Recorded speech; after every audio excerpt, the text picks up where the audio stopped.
यह राज्य दुनिया के समृद्ध देशों की बराबरी में हो सकता है, इतनी संपदा का ये राज्य गरीब क्यों है? साधन आप नौकरी काहे खोजते हैं? पैसा कमाने के लिए। पैसा क्या नौकरी से कमाता है आदमी? हेमंत बाबू कान खोल कर सुन लो, भारत में सबसे भ्रष्ट सरकार अगर कहीं पर है तो झारखंड।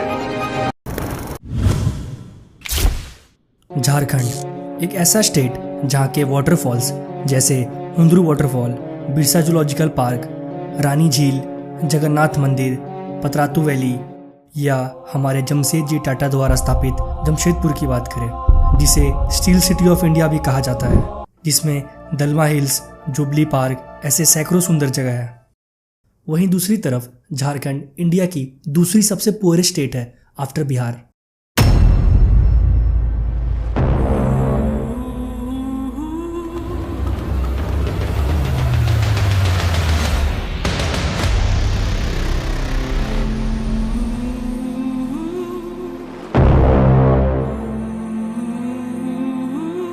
ईयर 2000 से पहले झारखंड और बिहार दोनों एक थे, लेकिन गवर्नमेंट के नेग्लिजेंस और बढ़ते पॉपुलेशन की वजह से यहाँ के लोगों ने झारखंड को एक अलग राज्य बनाने की बात करी। दोस्तों, झारखंड जिसका मीनिंग है एक फॉरेस्ट लैंड, ये एक ऐसा स्टेट है जो कि अपने फॉरेस्ट, ट्राइबल कम्युनिटी और मिनरल रिजर्व के लिए जाना जाता है। भारत के 40% मिनरल्स झारखंड में पाए जाते हैं। भारत में सबसे ज़्यादा कोल प्रोडक्शन भी झारखंड में ही होता है। वहीं भारत की 26% आयरन और लगभग 18% कॉपर झारखंड में ही होता है। इन सब के अलावा uranium, bauxite, limestone, silver, granite, graphite इन जैसे 58 मिनरल्स झारखंड में पाए जाते हैं। लेकिन दुख की बात तो ये है कि इतना सब कुछ होने के बावजूद भी झारखंड को one of the poorest state और one of the backward state of India को माना जाता है। झारखंड को कोई नहीं जानता है। पहले झारखंड को कोई चिन्हे तो। आज पबजी खेलते हैं, कहाँ से हो भाई? झारखंड से हो। कोई जान रहा है? समझे? कोई नहीं जान रहा है झारखंड को। झारखंड का नाम पहले होना चाहिए। इस स्टेट को rich state of the poor का टाइटल मिल चुका है। आप सोच रहे होंगे कि अगर झारखंड में इतना सब कुछ है तो ये पुअर स्टेट कैसे हुआ? आइए इस चीज को डिटेल में समझते हैं। NITI Aayog multi dimensional poverty index के रिपोर्ट के अकॉर्डिंग झारखंड के 42% से ज्यादा पॉपुलेशन पुअर्टी लाइन के नीचे है, यानी कि बिहार के बाद झारखंड दूसरी सबसे गरीब स्टेट है। झारखंड की per capita income 92,000 rupees per year है, जो नेशनल एवरेज इनकम की ऑलमोस्ट हाफ है। झारखंड में 26% से भी ज्यादा ट्राइबल पॉपुलेशन है। पढ़ते हैं लेकिन इतना कष्ट में रहते हैं कि सुबह बनाए भात चोखा तो शाम में नीमक रोटी खा के सो रहे हैं। लेकिन इस पे कोई सो सकता है क्या तिरपाल पर? पेंशन का क्या सिस्टम है आपका? आ रहा है पेंशन? पेंशन तो हम लोग का आ रहा है, तो कहाँ मिल रहा है? टैलेंट का तो कमी नहीं, बस प्रदर्शन करने का मौका नहीं मिल रहा है। कोई हम सिंपल ग्रेजुएशन किए हैं, जेएसएससी सीजीएल का तैयारी करते करते जेपीएससी निकल जा रहा है, लेकिन एग्जाम जेएसएससी सीजीएल का हो नहीं पा रहा है। मेरे पिताजी 2003 में डेथ कर गए हैं। मेरा माँ घर में बस काम करती है और खेती बाड़ी, कोई घर में जॉब नहीं है। खेती बाड़ी करके और हमको पैसा देते हैं। आज हम 8 साल से रांची में हैं और ये दुर्दशा झेल रहे हैं कि 8 साल से मतलब मेरा जॉब नहीं हुआ। कोई सरकारी कोई व्यवस्था नहीं है, कोई भी नहीं है, न गाड़ी है, न स्कूल है, न पढ़ने के लिए कोई सुविधा भी नहीं है। जैसे तैसे बच्चा लोग रह जाता है। जब से झारखंड का फॉर्मेशन हुआ है तब से पॉलिटिकल इंस्टेबिलिटी यहाँ की एक मेजर इशू रही है। अपने 24 सालों में झारखंड में 12 सीएम बदल चुके हैं, जो कि यहाँ की सरकार और पॉलिटिकल इंस्टेबिलिटी को दिखाता है। पॉलिटिकल इंस्टेबिलिटी की वजह से यहाँ कई पॉलिसीज इंप्लीमेंट ही नहीं हो पाई और तो और कई प्रोजेक्ट्स इनकम्प्लीट ही रह गए।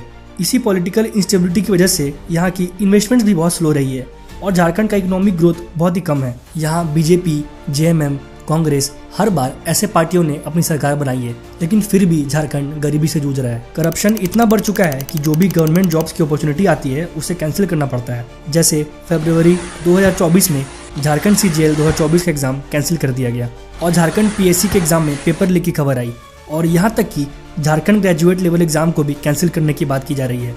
करप्शन इस लेवल का है झारखंड में कि यहाँ के गवर्नमेंट के ऊपर कई बार केस दर्ज हुए हैं। जैसे एग्जाम्पल के लिए मधु कोड़ा जो कि एक इंडिपेंडेंट कैंडिडेट थे, जब वो सीएम थे साल 2006 में iron and coal scam case में इन्वॉल्व थे, जो कि 34,000 करोड़ का स्कैम था। इसके बाद मधु कोड़ा को 3 साल की जेल और 25 लाख का फाइन देना पड़ा। हेमंत सोरेन पर भी लैंड स्कैम के केस लगे हुए हैं, जिसके चलते उन्हें कुछ टाइम के लिए सीएम के पोस्ट से रेजिग्नेशन देना पड़ा था। इतने सालों की करप्शन की वजह से झारखंड का ये हाल है कि यहाँ के एक नॉर्मल आदमी का इनकम 86,000 है, यानी कि एक आदमी महीने का मुश्किल से 7 से 8 हजार भी नहीं कमा पा रहा है। झारखंड के पीछे रहने का सबसे मेन रीजन है दी freight equalisation policy.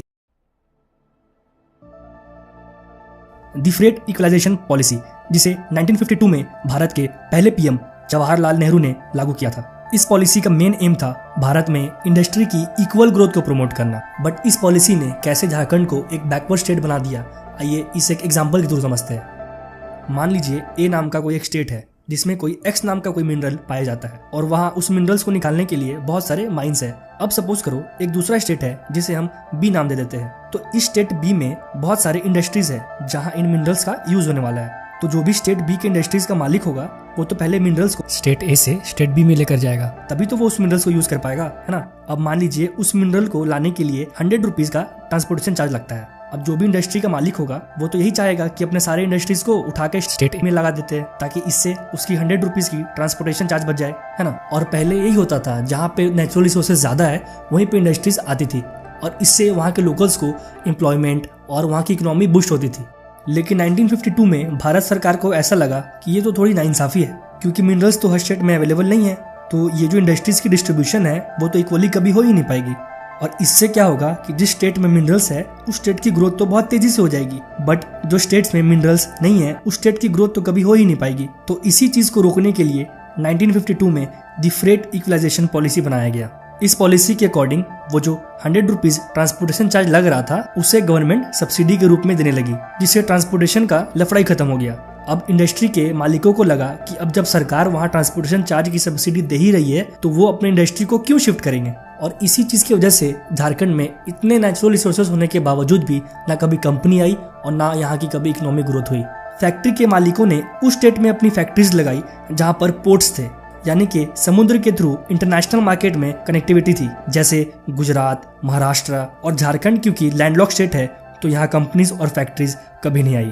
Landlocked state यानी कि वो स्टेट जो कि हर तरफ से लैंड से घिरे हुए हैं, जैसे कि झारखंड, बिहार। लेकिन ये सब देखने के बाद गवर्नमेंट को समझ आ गया था कि क्योंकि झारखंड जैसे स्टेट्स लैंडलॉक स्टेट है तो इन स्टेट्स की डेवलपमेंट रुक जाएगी। इसीलिए 1953 में इस पॉलिसी को विड्रॉ कर लिया गया, लेकिन तब तक बहुत देर हो चुकी थी। ऑलरेडी बिजनेस ओनर्स ने अपनी फैक्ट्रियां ऐसे स्टेट्स में बना दी जहां पर पोर्ट्स है और यहाँ भी झारखंड पीछे रह गया। आज झारखंड बहुत ही बुरे दौर से गुजर रहा है। अच्छी शिक्षा का ना होना। तुमको अपना नाम नहीं पता? ये उसी समाज से बच्चा आता है जिस समाज के आज भारत के राष्ट्रपति हैं द्रौपदी मुर्मू। उसी समाज से ये बच्चा आता है और ये देखिए आज ये बच्चा कहाँ पर बैठा हुआ है, किस परिस्थिति में ये पढ़ाई करता है। दरी पर बैठता है, अंदर क्लासरूम में नहीं बैठता क्योंकि पंखा नहीं है। अच्छा अस्पताल ना होना, भुखमरी, लैंड माफियाज या झारखंड में रहने वाले उन लोगों की बात करें जो कि जहरीले गैस के बीच में रह रहे हो। जो हम लोग का जिस टाइम होने वाला है उस टाइम पूरा गैस छोड़ देता है, पूरा लाल कर जाता है सर। उस टाइम हम लोग को कुछ कर नहीं पाते हैं, इसलिए हम लोग खेती पूरा डगमगा जाता है सर। या झारखंड के जादूगोड़ा की बात करें जहाँ पर यूरेनियम के रेडिएशन की वजह से बच्चे विकलांग पैदा ले रहे हैं। हम लोग देश के लिए मर रहे हैं, अब बड़े अफसर लोग मौज कर रहे हैं। दोस्तों आज झारखंड को जरूरत है तो वो है एक विजनरी लीडर की, जो कि अपने फायदे से पहले स्टेट की डेवलपमेंट को रखे। इसी के साथ मिलते हैं नेक्स्ट वीडियो में।